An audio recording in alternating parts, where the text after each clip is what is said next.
നമസ്കാരം. മുതിർന്ന നേതാവ് രമേശ് ചെന്നിത്തല വി.ഡി. സതീശൻ മന്ത്രിസഭയിലെത്തും. ചെന്നിത്തലയ്ക്ക് അദ്ദേഹം ആവശ്യപ്പെടുന്ന വകുപ്പ് നൽകണമെന്ന് ഹൈക്കമാൻഡ് നിർദ്ദേശിച്ചിരുന്നു. ഇതോടെ ചെന്നിത്തല വിജിലൻസും ആഭ്യന്തരവുമായി മന്ത്രിസഭയിലെത്തും.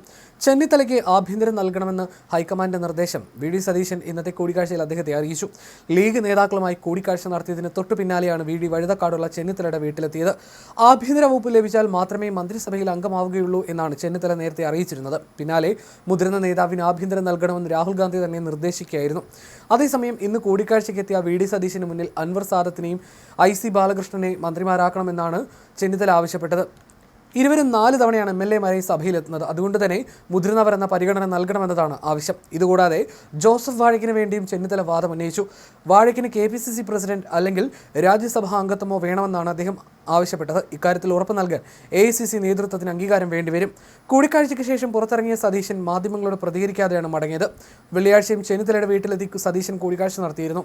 ഉച്ചയ്ക്ക് പിണറായി വിജയനെ കണ്ടിറങ്ങിയ സതീശൻ ചെന്നിത്തല വഴുതക്കാട്ടെ വീട്ടിലുണ്ടെന്നറിഞ്ഞ് അവിടേക്ക് ചെല്ലുകയായിരുന്നു. പാർട്ടി പ്രവർത്തകരടക്കം വലിയ ജനക്കൂട്ടവും എത്തി. 25 മിനിറ്റ് നീണ്ട കൂടിക്കാഴ്ചയിൽ കുറേ സമയം ഇരുവരും മാത്രമായി സംസാരിച്ചു.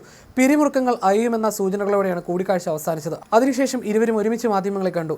ഇതൊരു കൂടിക്കാഴ്ചയൊന്നുമല്ലെന്നും താൻ എപ്പോഴും വരുന്ന വീടാണെന്നുമായിരുന്നു സതീശന്റെ മുൻപത്തെ പ്രതികരണം. മന്ത്രിസഭയിൽ ചെന്നിത്തല ഉണ്ടാകുമോ എന്ന ചോദ്യത്തിന് അതൊക്കെ പാർട്ടി നേതൃത്വം അദ്ദേഹവുമായി കൂടിയാലോചിച്ച് തീരുമാനമെടുക്കുമെന്നായിരുന്നു സതീശന്റെ പ്രതികരണം. സതീശൻ മുഖ്യമന്ത്രിയായതിൽ താൻ സന്തോഷിക്കുന്നുവെന്നും ഹൈക്കമാൻഡിന്റെ തീരുമാനത്തെ സ്വാഗതം ചെയ്യുന്നുവെന്നും ചെന്നിത്തല പറഞ്ഞു. അതേസമയം ഘടകകക്ഷി ചർച്ചകൾക്ക് കണ്ടോൺമെന്റ് ഹൗസിൽ തുടക്കമായി. ആദ്യഘട്ട ചർച്ച അവസാനിച്ചെന്നും നിയുക്ത മുഖ്യമന്ത്രി വി.ഡി. സതീശന് മറ്റു ചില സന്ദർശനങ്ങൾ ഉള്ളതിനാൽ അതിനുശേഷം വീണ്ടും ചർച്ച ആരംഭിക്കുമെന്നും കെ.പി.സി.സി പ്രസിഡന്റ് സണ്ണി ജോസഫ് പറഞ്ഞു. കോൺഗ്രസിന്റെ മന്ത്രിമാർ ആരൊക്കെയെന്ന പട്ടിക നിയുക്ത മുഖ്യമന്ത്രിയും കെ.പി.സി.സി പ്രസിഡന്റും ദീപദാസ് മുൻഷി, കെ.സി. വേണുഗോപാൽ എന്നിവരുമായി ചർച്ച ചെയ്ത് ഹൈക്കമാൻഡിന് സമർപ്പിക്കുമെന്നും ഹൈക്കമാൻഡ് അംഗീകരിച്ചു കഴിഞ്ഞാൽ പട്ടിക പ്രഖ്യാപിക്കുമെന്നും സണ്ണി ജോസഫ് പ്രഖ്യാപിച്ചു. മന്ത്രിമാരുടെ പട്ടിക ഇന്ന് തന്നെ ഉണ്ടാകാനാണ് സാധ്യതയെന്നും അദ്ദേഹം പറഞ്ഞു.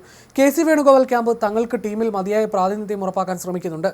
ചെന്നിത്തലയ്ക്ക് പുറമെ കെ.പി.സി.സി അധ്യക്ഷൻ സണ്ണി ജോസഫ്, കെ. മുരളീധരൻ, തിരുവഞ്ചൂർ രാധാകൃഷ്ണൻ, കെ.പി.സി.സി വർക്കിംഗ് പ്രസിഡന്റുമാരായ എ.പി. അനിൽകുമാർ, പി.സി. വിഷ്ണുനാഥ് തുടങ്ങിയവർ മന്ത്രിസഭയിൽ ഇടം പിടിക്കുമെന്നാണ് പ്രതീക്ഷ. എം. ലിജുവും പരിഗണനയിലുണ്ട്. കൊല്ലം നേതാവ് ബിന്ദു കൃഷ്ണയോ സതീശൻ അനുകൂലിയായ ഷാനിമോൾ ഉസ്മാനോ മന്ത്രിസഭയിലെ വനിതാ മുഖമായേക്കും. കെ.സി. അനുകൂലിയായ ടി. സിദ്ദിഖ് അല്ലെങ്കിൽ ചെന്നിത്തല ക്യാമ്പിൽ നിന്നുള്ള അൻവർ സാദത്ത് എന്നിവരെയും പരിഗണിച്ചേക്കാം. സാമുദായിക സമവാക്യങ്ങൾ ഉറപ്പാക്കാൻ മാത്യു കുഴൽനാടൻ അല്ലെങ്കിൽ റോജി എം. ജോൺ എന്നിവരിൽ ഒരാൾക്ക് മന്ത്രിസ്ഥാനം ലഭിക്കാനും സാധ്യതയുണ്ട്. അതുപോലെ തലസ്ഥാന ജില്ലയിൽ നിന്ന് എൻ. ശക്തൻ അല്ലെങ്കിൽ എം. വിൻസെന്റ് എന്നിവരിൽ ഒരാളെ ആയിരിക്കും തിരഞ്ഞെടുക്കുക. തിരുവഞ്ചൂരിനെ പട്ടികയിൽ നിന്ന് ഒഴിവാക്കുകയാണെങ്കിൽ ചാണ്ടി ഇവനെ പരിഗണിച്ചേക്കും. സ്പീക്കർ തെരഞ്ഞെടുപ്പ് മെയ് 22 നടക്കാൻ സാധ്യതയുണ്ട്. കെ. ജയന്ത് അല്ലെങ്കിൽ വി.ടി. ബൽറാം എന്നീ പേരുകളും മന്ത്രിസ്ഥാനത്തേക്ക് പരിഗണിക്കുന്ന പട്ടികയിൽ ഉൾപ്പെട്ടിട്ടുണ്ട്. അതേസമയം മുഖ്യമന്ത്രി സ്ഥാനത്തേക്ക് വേണ്ടി നടന്ന മത്സരത്തിൽ രൂപം കൊണ്ട സമ്മർദ്ദ സാഹചര്യങ്ങൾ കൈയുയർത്തി കെ.സി. വേണുഗോപാലും വി.ഡി. സതീശനും ഇന്ന് കൂടിക്കാഴ്ച നടത്തിയിരുന്നു.